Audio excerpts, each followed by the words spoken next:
You gotta fight for your right. Знаеш ли тази песен на Beastie Boys? Да, но не знам текста, какво правим. И нищо, като дойде там приятел. И почваме да скачаме.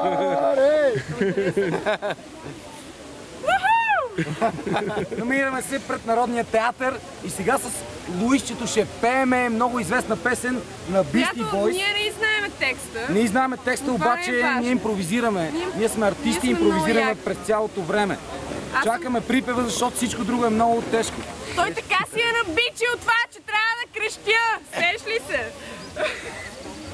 И сега You gotta fight for your right Само to толкова.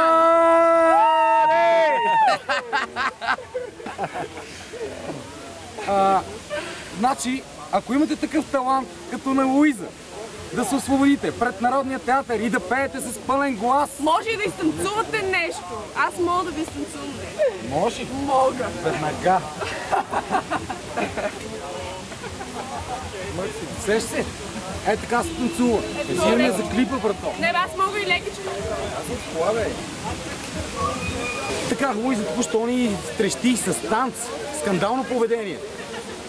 Пее, танцува. В момента прави някакъв странен етюд от представление. Това е ритуала на гърците. Преди да започват битка, са викали талата и се прави така. С слушалките. С слушалките. Добре. Така, Луиза си спечели тези слушалчици, които аз така небрежно въртя в ръката си. И тя си ги спечели.